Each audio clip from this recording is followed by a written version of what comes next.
could be larger than life, bigger than the world, living out the hopes and dreams of every boy and every girl. You could fly higher than the sky, shine brighter than the stars. You can have all you ever wanted.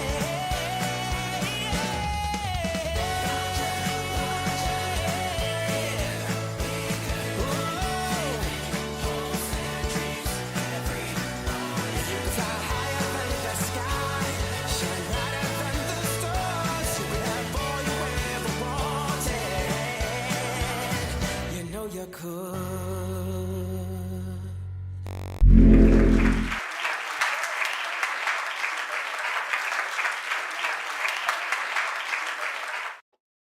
Welcome back to the channel, Grand Colombia, and welcome to another Coffee Time Live, coming to you live from Armenia, Colombia.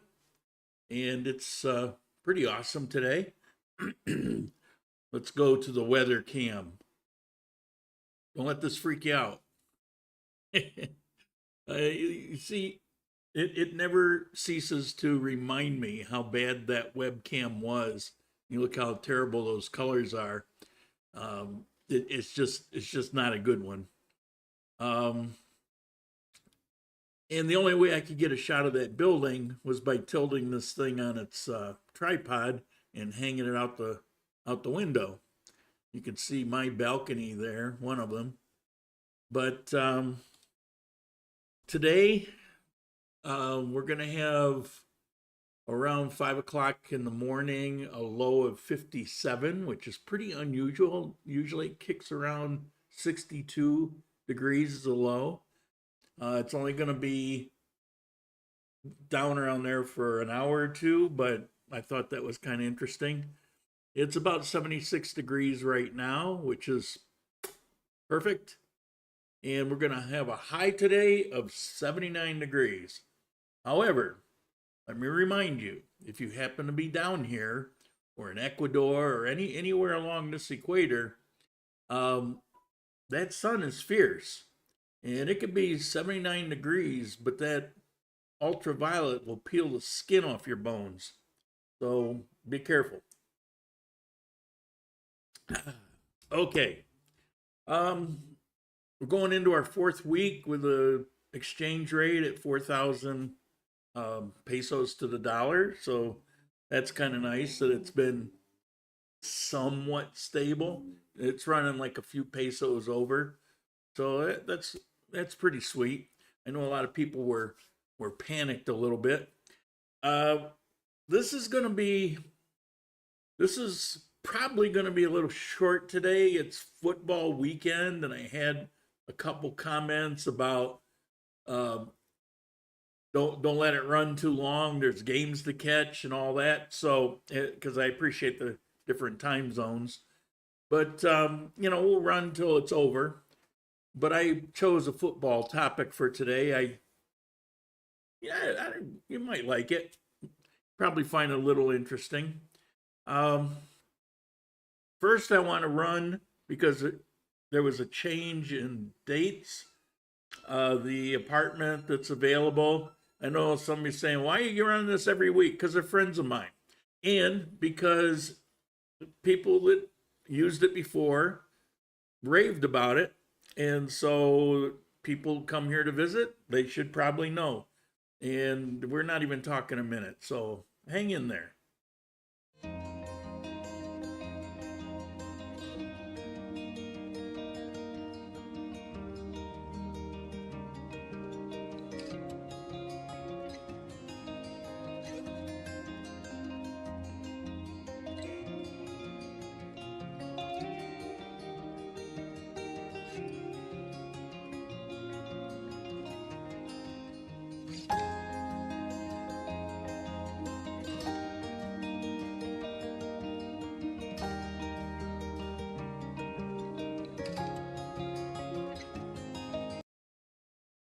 Okay, let's see. I got a lot of things, a lot of little things. Try not to forget them. Oh, we were talking about the rebar last week, and that's kind of why I got this pointing out the window. That's that building I was talking about.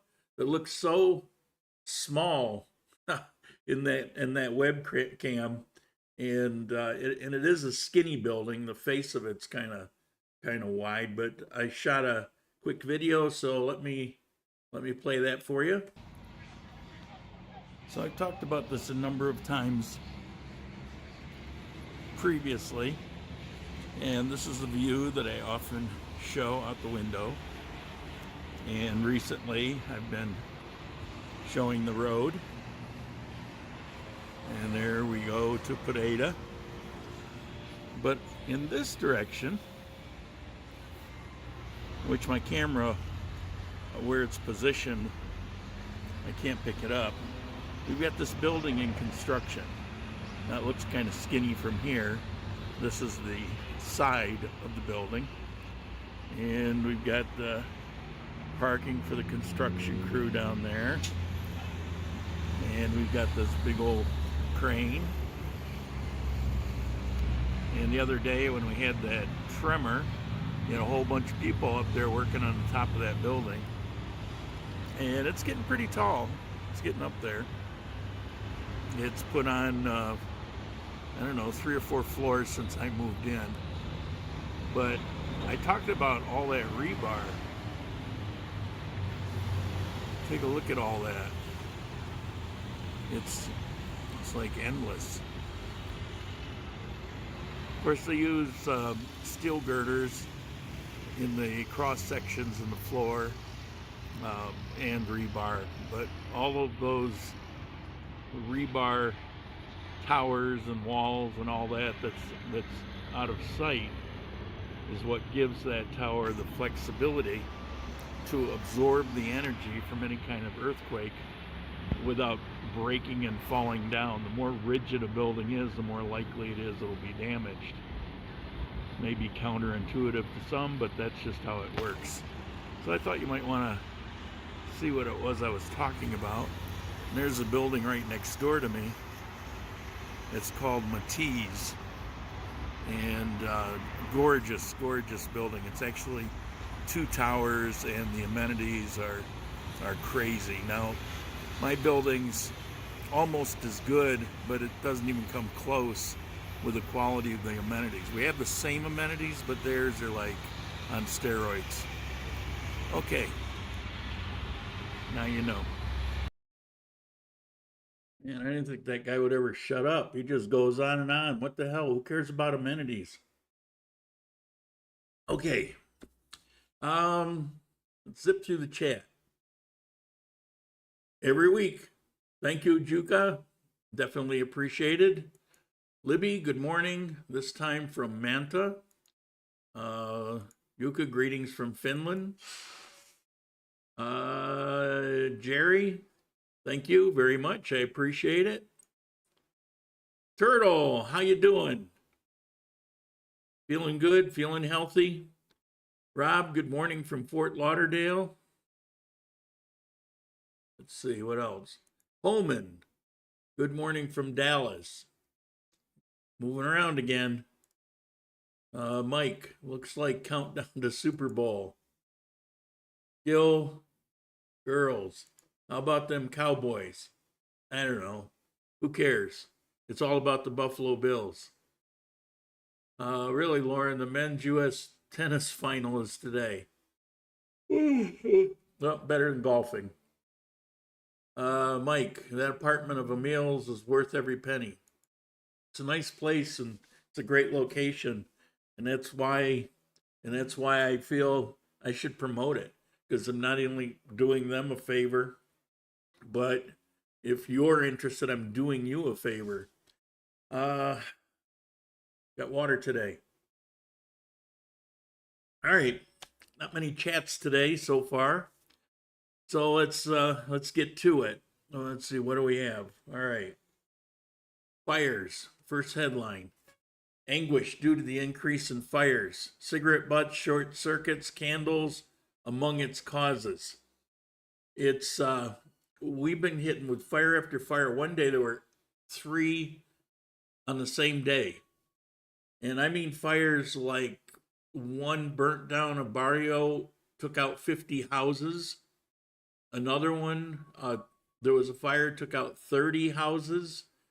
There was one down on 14 next to the one of the dollar stores that burnt that building. But the weird thing is there were some people here that messaged me and told me that the next day they were open for business. I don't know. The video is pretty dramatic, but yeah, people are determined. Let me show you just a few clips.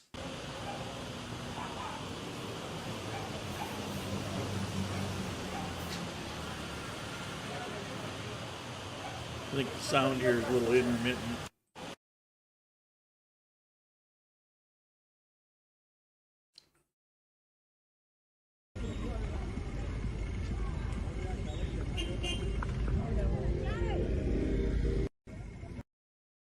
Now these are trucks, and it seems like there's been one every day along La Linea. Big trucks falling over on their side. It's bizarre.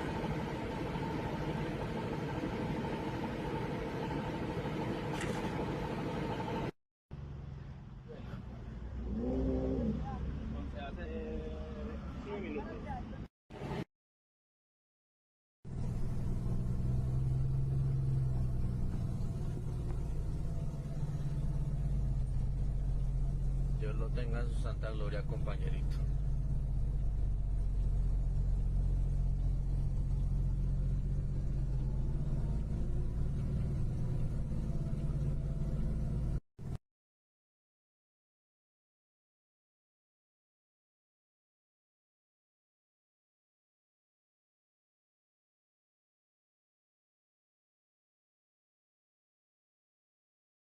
These little clips come from people that happen along the sites. The newspaper here, which is website, they promote people taking clips and putting them up on their website. These little video clips, and I get a notice on my phone, and I'll if they look interesting, I'll save them. And these fires and accidents, it was like. It was never ending. What? Another? What? Another? What? Another? I think, actually I lost count, but I believe there was at least 6 of these trucks last week fell over on their side, all on La Linea. That's the road from here to Bogota. So I don't know what the heck is going on. All right. Nice bit of news. This was kind of refreshing. I was happy to read it. The municipality of Cordoba completes 6 years without homicides. Now, Cordoba is actually very close. You pass through it on your way to Pijao. I've been there, I don't know how many times, handful of times. Here it is on the map. I don't know how you can see, if you're on a TV, you can see this well. At the very top middle is Manizales, and then you come down, the next little blob with the pins, that's Pareda. Then you come on down to where there's a big group of pins, that's Armenia. Over to the right, lower right, that's Ibagué. And the very bottom green pin is Pijao, so you can see that it's about 2/3 of the way to Pijao. It's a nice little town. I don't know, I'm guessing, I bet there's not 1,000 people that live there, but it's a cool little place. Whenever I go through these towns, first thing I think of is, how would it be to live here? How would it be to live there? And if you know me, or you've watched this channel for a while, you know that I tend to change every year. When my lease is up, I'll go somewhere else. It's been in Armenia, but I've been kind of spread out around Armenia a bit. So it's a nice town. It's worth visiting. And going 6 years without a homicide. The interesting thing is, it's not that they're crime free, but the crimes there almost exclusively are either some sort of family violence, somebody fighting and arguing, neighbors call the police, or agricultural theft. It's a lot of agriculture around there, but those are the crimes. All right, what else we got? Panama is cracking down. The Darien Jungle is that place that goes from Colombia to Panama that's almost impassable. There's no road through there. This photo showing people going across this river. This is like one of the better places to walk because it's a real jungle, and it's tough. And a lot of people, because everybody knows, and it's actually being advertised, there's pamphlets about going to the U.S., the border's open, come on. It's being advertised by the cartels in Mexico because they're making a fortune, literally billions of dollars off of what's going on at the border there. And so it's like a vacuum that's sweeping up people from all over that want to go. And this Darien Gap from Colombia to Panama, these people, it's a real problem. There's people every day that die. And, Colombia is trying to stop people from going. Well, Panama just said that they're trying to put the word out that anybody who comes across that way and they catch, they're going to deport them. They want to discourage people from thinking that's just an easy pass. Because it's a bit of a disaster. They're collecting bodies all over the place from this. It's not an exaggeration. And this year, we're 3/4 of the way through. This year, they've had about 250,000 people pass through this, what used to be an impassable area unless you were Indiana Jones or something. It's a dangerous route. And we'll see what happens. This next one, I probably should show them more often. I mentioned this before about the affinity of Colombians with animals. They just love animals, and they abhor anything that happens to animals. There was an article about a guy that took a machete to a turtle, and the town was outraged. He's been put in prison. They had to euthanize the turtle because he wasn't going to survive.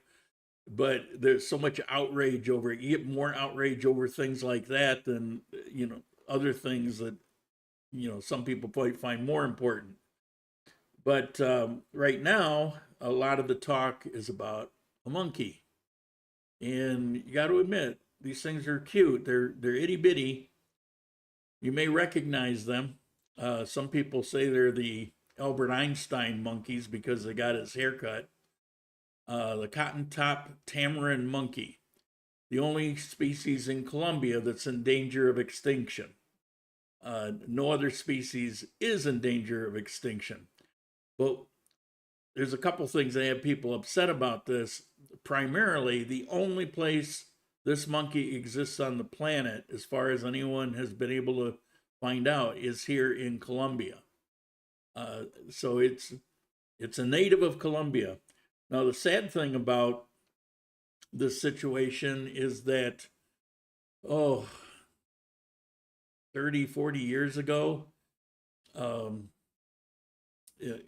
company from the United States came and gathered up 20 or 30,000 of these guys to take for experiments about colon cancer. And of course, they never came back. And that put a real hurt on the population, and it's been gone downhill since. But the biggest issue with these things being on the brink of extinction is that poachers find them because they ship them around the world because they're so small, they're cute, so they sell them as pets. And so they're really trying to crack down. It's tough because there's a lot of wild country here. There's lots of places where the human foot has never stepped. And so, to try to catch a poacher is tough. They're guesstimating that the total population now that used to be in the multiple hundreds of thousands, they think it's down to maybe 6,000 or less. So there's a lot of concern and a lot of talk about it. All right, let's get to the football.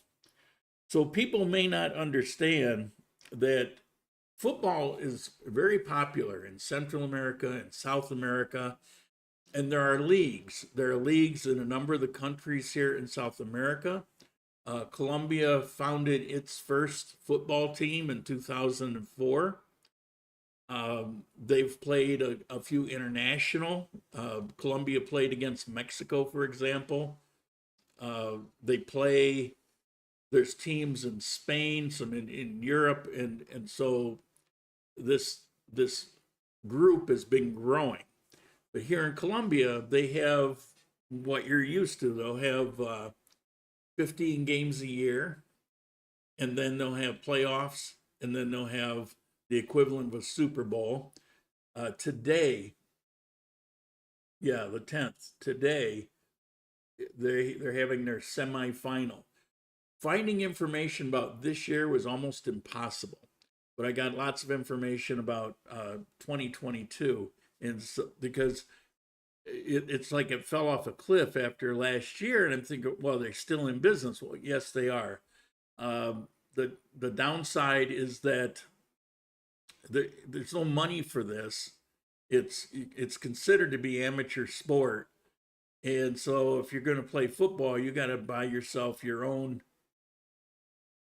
Dan, it's just you. I'm showing it's running fine. Dan says my video's frozen. Is it just me? I'm not seeing any problem. And looking on YouTube itself, it's working. So, so they have to buy their own helmets, their own shoulder pads, their own cleats, and that can be pretty expensive.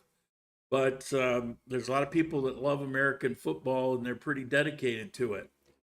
Mark, thank you. I appreciate that. I actually saw it when it happened. I appreciate the contribution. These are just photos. These are just photos, and I'll, if I have anything to say, I'll stop them. There's no music behind them. I just wanted to show you what I did find. The first one here is the Colombian team when they go play like Mexico. So that's the uniform. This right here is juvenile flag football. This is flag football for kids.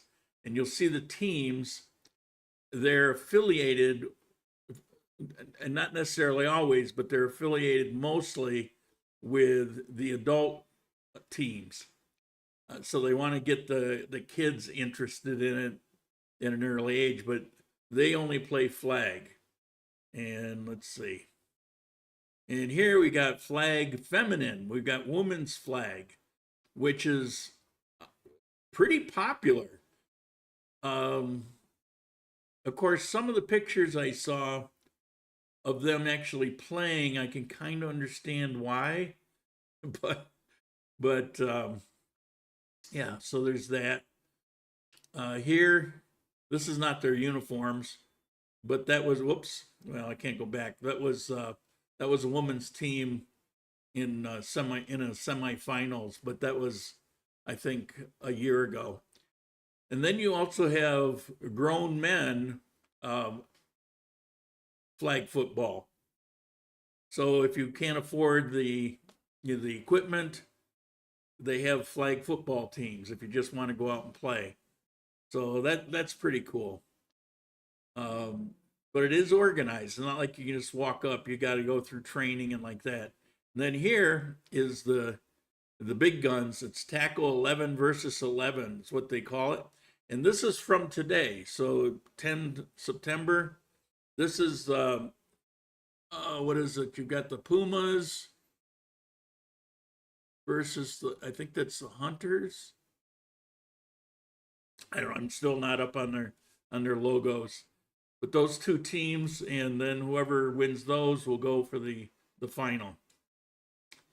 All right, you got two conferences. You got the center conference, and let's see. You notice it's like how many teams there in Bogota. You got the DC Pumas, the Skulls, the Yaks. This is translated. Falcons, the Owls. Ooh, watch out for them Owls. The Storm, Rams, Miners, and Olympus. And the next one is not translated. It's the Western Conference. So you've got two conferences. And so you got the Hunters, the Bulls, the Wolves. Oh, it is. I apologize. It is translated. Bulls, Wolves, Raptors, Titans, Broncos, Dragons, Huskies, and Patriots. And you can't see very well on the right, but you see when the teams were founded. You got 2008, 2009, 2011. The latest one was Huskies from Medellin, is 2018. Where it says Broncos, beautiful, it's actually Belo, just north of Medellin. Let's see, this is the, who are these guys? No, I don't know who they are. But it's two teams that were playing in the finals. I think this was 2019. Well, they're not teams. Their teams are full size, and like it says, 11 versus 11. They're full position teams. But this was just a photo that I found. For whatever reason, the stuff's hard to find. I found a website for the league. Wasn't a whole lot there. I found an Instagram for the league. Wasn't a whole lot there. The best website I found was for the team out of Medellin called the Hunters. That was an interesting website, but it was a hard thing to research. Let's see, what do we have here? These are the championships. So the Hunters out of Medellin were champions 2013, 14, 15, 16, 17, and 19. 6 championships. I wouldn't say they were very dominant, would you? And then you got the Pumas, it's out of Bogota, 2008, 2011, 2012. And the Wolves out of Medellin, 9 and 10, 2009, 2010. And then the Raptors in Envigado, which is essentially Medellin, 2018, you got one. Those are all the championships that the league has had so far. These are the teams of South America. These are the countries where they have teams. Now, Colombia's played Chile. They played Peru. They actually, in South America, the best I could find is they appear to be undefeated unless they're only putting up information of their wins. Like one against Chile, I think was 21-0. Then I saw another one, it was 30-something-0. I think Mexico beat them, but the article didn't actually say. Yeah, this is the Chile. Colombia was a semifinal. All right, this football in 2016 ended for a period of time because there was a plane crash that happened in Colombia, but it had, along with, well, there was a total of 72 people, but about half of that was the team from Brazil. And so the team from Brazil, kind of got wiped out in that plane crash. It was, I'd never heard anything about it, but it was, as you can imagine, it was pretty shocking here. And they paused football for a period of time, at least from country to country. Let's see, do I have anything after this? Nope, that was it. So that's, is there football, like real football in Colombia? I I have to say yes, and that's it. You can do more digging. Normally, I would dig a lot deeper, but honestly, I was more interested in what's the level, what do they have, what's the scope of it, all the details. I honestly don't want to be an expert on Colombian football. I love football, but there was no team in Armenia. They do have a team in Manizales, so that's kind of cool. And I did find, what is that TV station? Caracol? Caracol? I don't watch regular TV, so I don't know, but it's a channel, and apparently they play some of these games. So if you're interested and you know where that channel is, it's like a broadcast channel. You could probably find that semifinal game they're playing today, or games. They're playing 2 today, or 1 yesterday and 1 today. So that's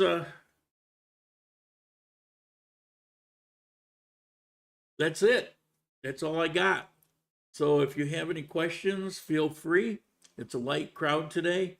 I kind of knew that, and that's why I didn't plan on keeping everybody tied up for very long. So if you don't have any questions, we'll end it here. Is inflation leveling off or prices continuing to escalate? Well, it's an interesting question, because first of all, if inflation is diminished, let's say it was at 15% and it goes down to 3%, prices are still going up. So you can look at it and say, great, inflation's reducing, but you're not going backwards. You still have that big increase that's killing you, and it's still increasing a little bit more. So the prices never seem to go back. But if whatever has happened up to this point, if there was no more inflation from this day on, which isn't the case, but if that were the case, people would still be suffering because they still haven't had increases in their wages, and prices have still gone up a lot. It's every month it gets worse and worse and worse. But it's stifling. And when I talked about all the suicides and, you know, the crime and everything else, it's why. It was a huge mistake for Colombia to follow suit with the rest of the world, or most of the world, and close things down. It was crippling. And people several years later are still escalatingly suffering from it. So is it leveling off? It's still going up. I don't know to what percent, honestly. It's kind of a depressing topic. I just see that every couple weeks, things that I buy, prices keep increasing. It's really, wherever you're from, it's for the most part pretty much the same. Let's see. Wow, way too high. Could be afraid in it when shaking from the earthquake. I assume you mean the building. You kind of get used to it, I think. Which city is the safest and has the lowest cost of living? Well, that's an interesting question too.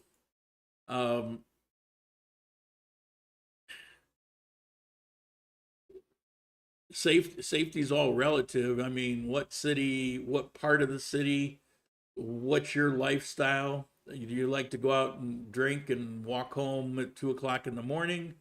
Or are you an early riser and you're pretty much home before it gets dark? Because what would be considered a more dangerous city could be safer if you had that lifestyle versus a place that's relatively safe, but you're wandering home alone at 2:00 in the morning. So there's a lot that goes into it. Every city has crime. Every place has some sort of something going on. Armenia in Colombia, it's a small city. We're not quite 300,000 people in Armenia itself. Um, Although some people say it's a little over 300,000, but you're getting into, some of the spreading. The city of Armenia is not even 300,000 yet.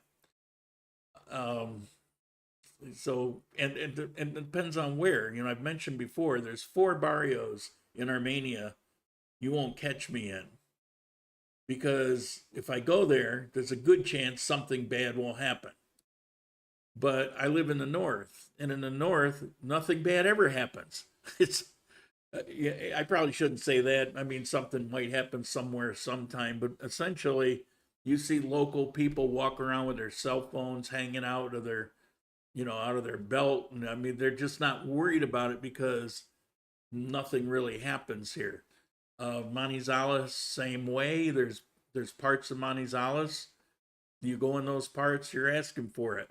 But if you're walking where I used to live along 23, 23, chances are nothing will ever happen. Unless I'm drunk at 3 o'clock in the morning, walking alone, then, it's kind of an invitation. So it's hard to say. Medellin has become more dangerous in that the places where the crime didn't dare go before, they become brazen, and 2 o'clock in the afternoon, they can hit up a park in Laureles where before it was perfectly safe.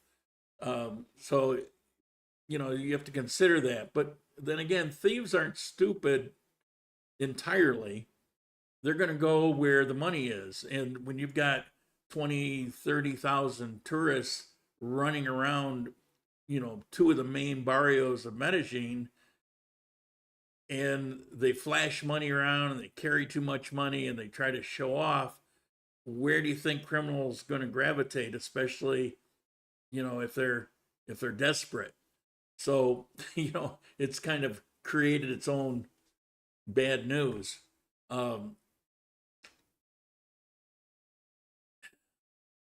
Bucaramanga is relatively safe. Again, it depends on how you operate, and it depends on where you go.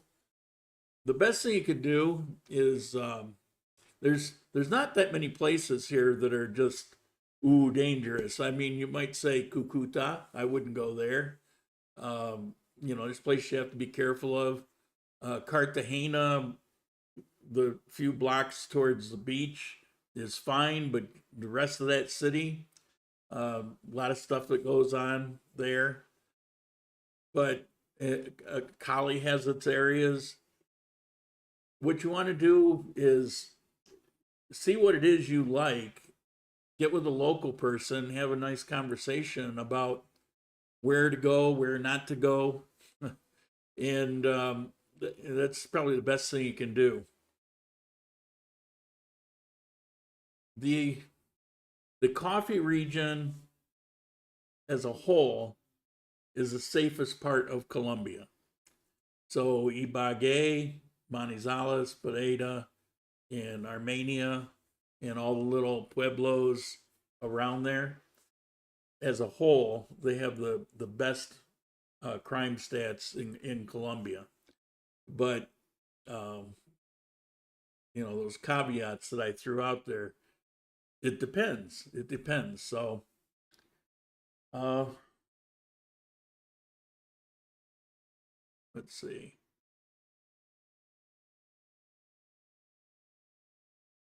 What percent extra do you pay for utilities in a Strata 5 and 6 versus 4? Well, I'm living in 4 now because I'm farther away from the hospital and schools, and that comes into play. I don't see a lot of difference. It's when you're in 4, 5, and 6, you're carrying the load for basically 1 and much of 2. And then 3 is just like a middle ground.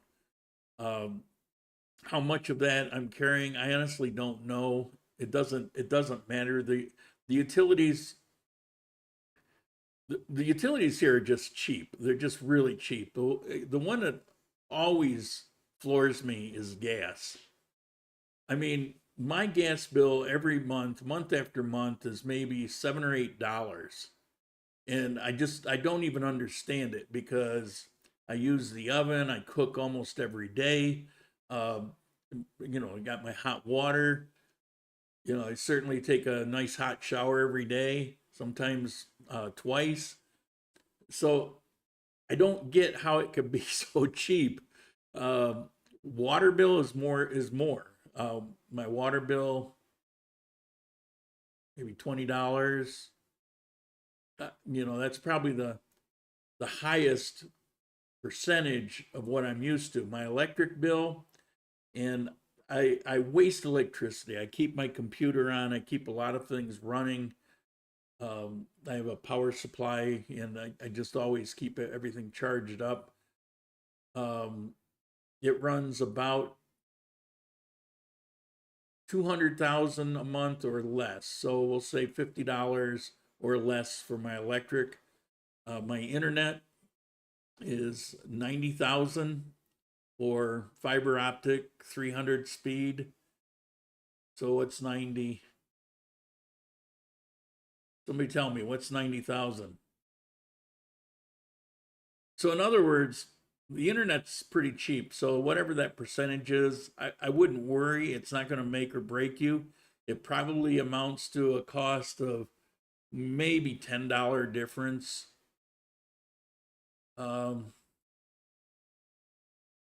Ibagué is about 500,000 population. That's true, but has no international airport. Therefore, no criminal organizations targeting foreigners. I agree with that. The crime in Ibagué is amongst themselves. It's actually similar to Armenia. We don't have criminal organizations here except homegrown criminal organizations. $22.41. Thank you, Paul. So that's my internet for fiber optic a month with 300 speed. As far as I know, that's pretty damn cheap. So, the thing about the Stratus is you live there, you pay the bill, you don't even think about what more it is because it's already reasonable. The way I use electric to have it $50 or less every month. And if you're frugal with it, I know people that use half of that electric. So if you're really frugal, you could probably get away with, maybe $25 a month or so. So if you're paying a little extra, do you even notice it? I don't, to be honest with you. So I think it probably says on the bill. I just never bothered to decipher it because the price is right. I got to look up the details. Maybe I shouldn't mention it because I don't know, but I'm going to mention it anyway. You've got Avianca that flies international out of Armenia. You've got Spirit that 3 times a week goes to Fort Lauderdale.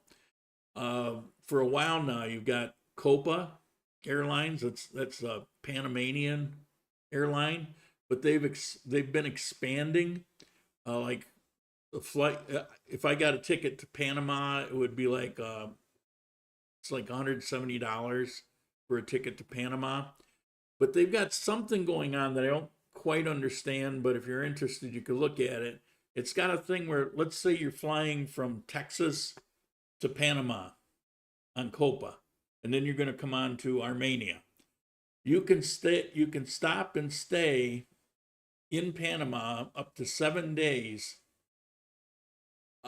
without adding anything, without altering the price of your ticket.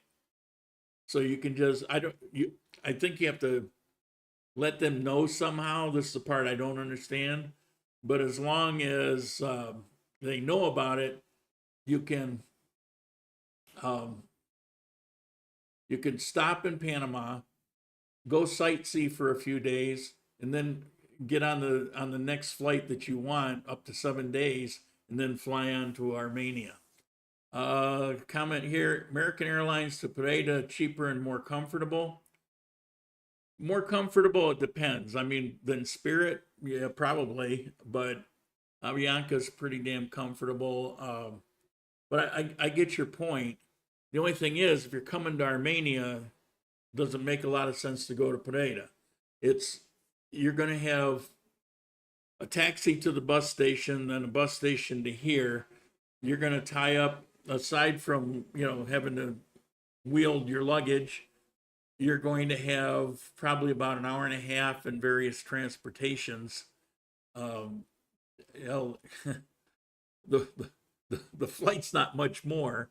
So, it may not be all that practical. I mean, you look at it on the internet and it says, well, that looks great. But then if you're coming to Armenia, then you have to jump through these hoops. It's nice having an airport here. The airport here in Armenia is not all that far from Armenia itself. There's lines of taxis and there's buses that you can take either one. Basically, as soon as you get off the plane, one of those will be available, and you can head up here. Now, if you're going to Pareda, of course, fly into Pareda. It makes more sense. The one that probably makes the least sense is fly to Bogota and then on to Armenia. I know people do that, but usually you end up with having to have an overnight in Bogota. You have to make sure the luggage transfer and all of that. I like to fly as streamlined as possible. And so, but the point is, what I wanted to point out was the COPA thing. It's something new that they're implementing because they're trying to promote tourism. So if you're coming to Armenia, for example, or Colombia, or anywhere that you land in Panama, you have up to 7 days to go around and tour and then hop back on a flight, and there's no extra charge for that. Okay. All right, we got anything else? We're going to wrap it up here. Let's see. Oh, here we go. Family picks us up. We stay in North Armenia, so pretty close. Well, yeah, pretty close. About 40 minutes, maybe 30 minutes, depending on the traffic. From the terminal, from the airport, about 45 minutes if you take the back way.